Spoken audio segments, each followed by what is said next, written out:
What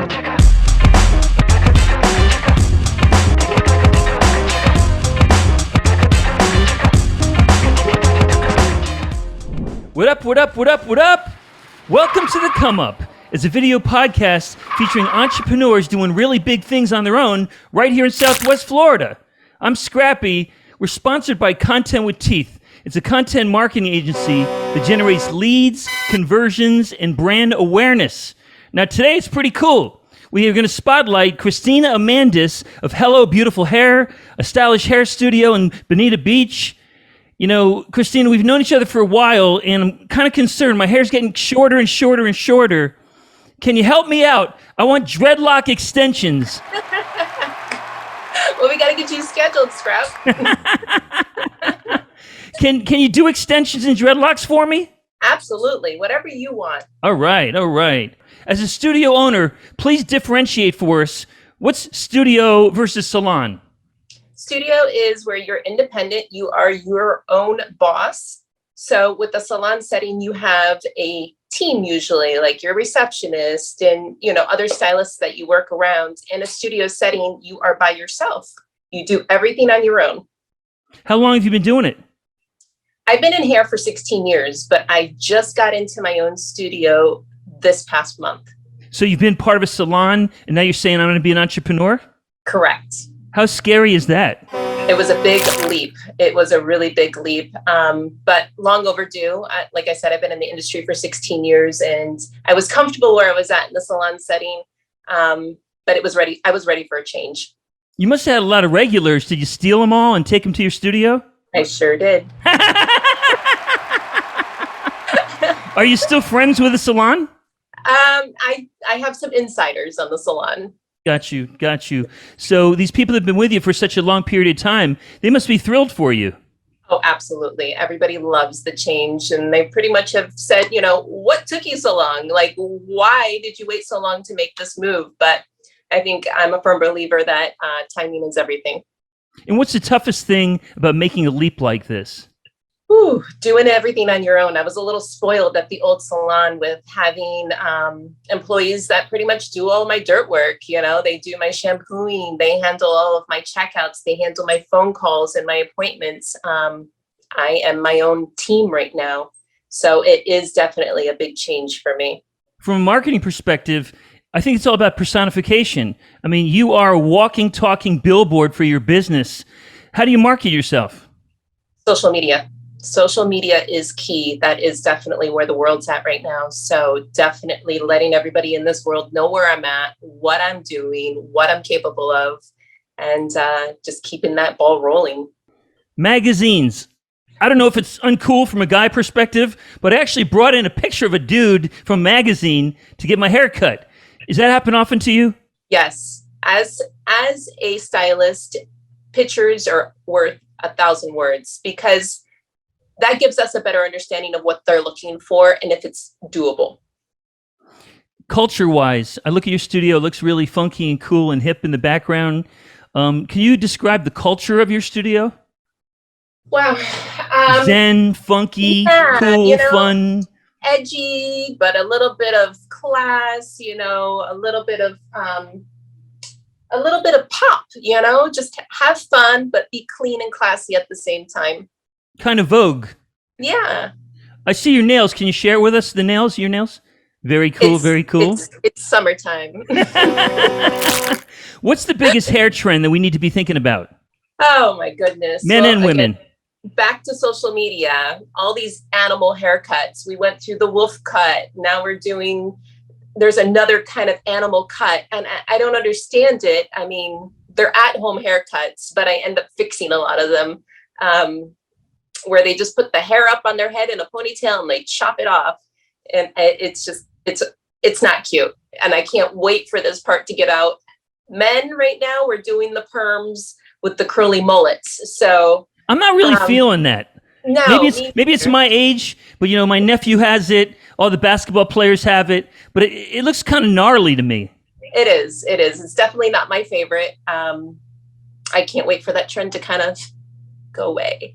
Yeah, it's not fresh and crisp and clean. No, not at all. And some can't pull it off. So it's kind of hard. It's just like, can we pick Absolutely. something else?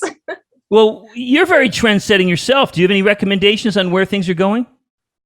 It's a constant revolving door.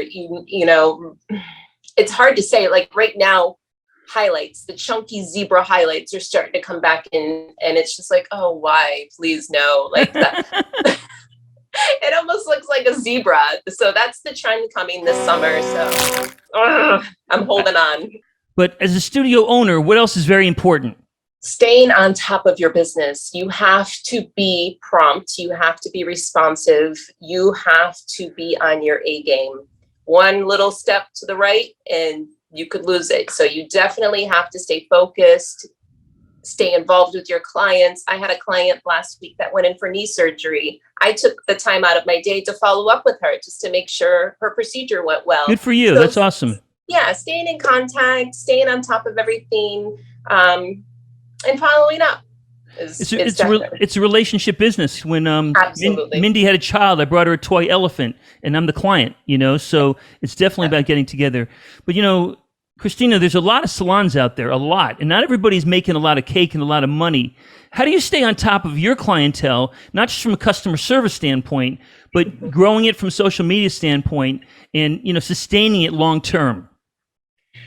Again, that connection, creating those relationships with your clients and I care. It's not just I do this because it's great money. It's I care about my clients. You form these relationships where you know about their grandkids, you know about their house up north that they go to seasonally. It's that connection that keeps that going. And then that connection creates more connections with their friends. And they're like, oh, you have to go see Christina. She's awesome. Like it just keeps trickling that way. Interesting. From a target demographic standpoint, who are you trying to attract?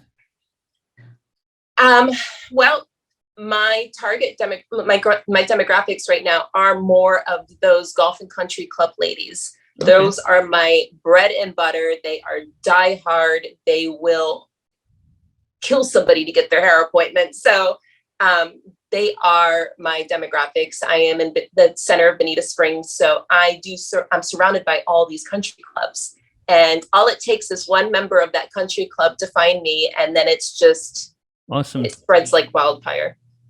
That's kind of polarized because you're this really cool, hip chick and you're cutting senior citizens' hair.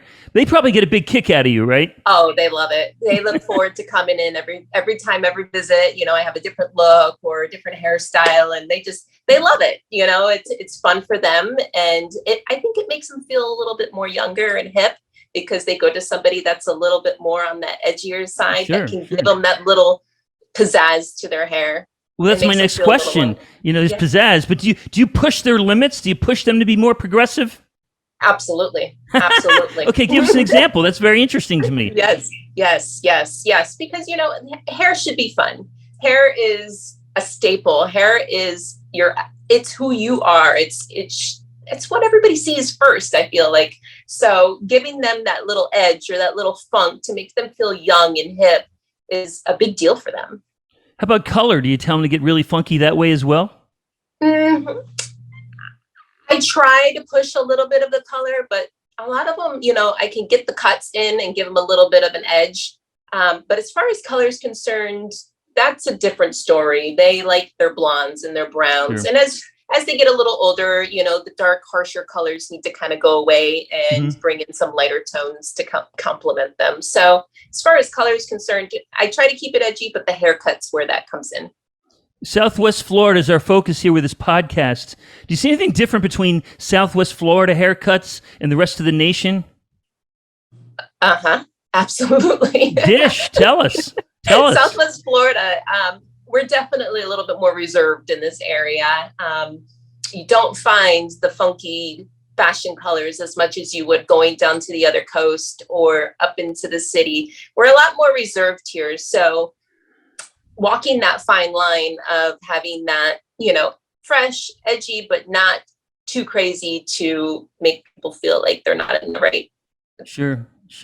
comfort zone, I guess.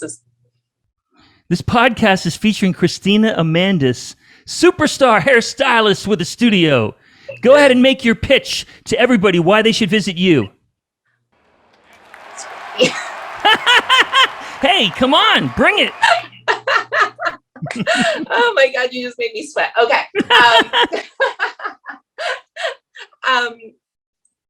Yeah. Why you? Why you? Why me? Come on. Why me? Why me? I'm always open for a new adventure. I love change. I love taking care of my clients.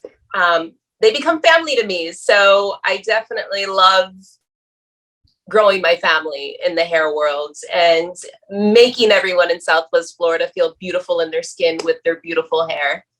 And your hair is so unique. I'm sure you're capable of giving unique haircuts as well. Absolutely. Awesome. Absolutely. Awesome. Advice to other entrepreneurs. You're a budding entrepreneur. You haven't been in the game too long as an entrepreneur, but what advice would you give others, especially those, starting a studio? Grind, grind, grind. You cannot sleep on running your own business. You have to stay on top of everything. Just when you think that you have a break, you got something else that you could be working on, whether if it's following up with clients you haven't seen in a few months, or just reaching out and letting them know that you're here for them whenever they need something. You just have to stay on it. Finally, Christina, what advice would you give to your 12-year-old self?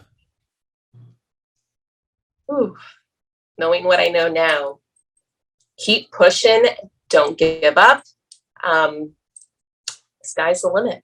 Okay, that's too generic. That's way too generic.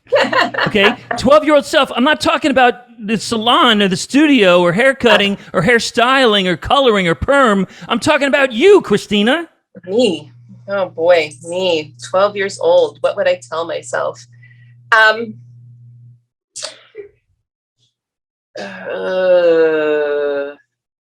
got me. You're getting me on these hard questions, Scrap. Any advice that you'd impart based on what you've learned over the years? I'm stronger than what I thought I am. I definitely found myself second guessing myself as I was growing and maturing, and, just kind of would, oh, should I, and it's always about taking that leap and just going for it and just doing it. Life is too short to hold back, and there's so much out there to do and explore. And, I definitely learned that not to hold back, just to do it. Nice. Why be scared? Very nice. Very nice. You have a lot of social handles. You want to give them out to everybody so we can find you? I have my email at hellobeautifulhair@icloud.com. And you can find my website at hellobeautifulhairbychristina.com. Hello, Beautiful Hair, an awesome studio. It's on the corner of 41 and Bonita Beach Road, right? Yes. Which side? How can we find it? It's right on the corner of where Kumos is and Crunch Gym. So I'm right in between. Yep. Very cool. Very cool. Well, it's awesome to have you here, Christina. You're doing really cool things. You're serving a lot of wonderful people. I'm not going to say you're doing God's work, but it's really, really important for a lot of people. Yes, absolutely. We're sponsored by Content with Teeth, a great marketing agency. If you want to be our next guest, you can text Mike at 21,000 or myself on Instagram at Hey Scrappy. Once again, hello, beautiful hair. Christina Amandis. Thank you so much. We really appreciate you. Thank you, Scrap.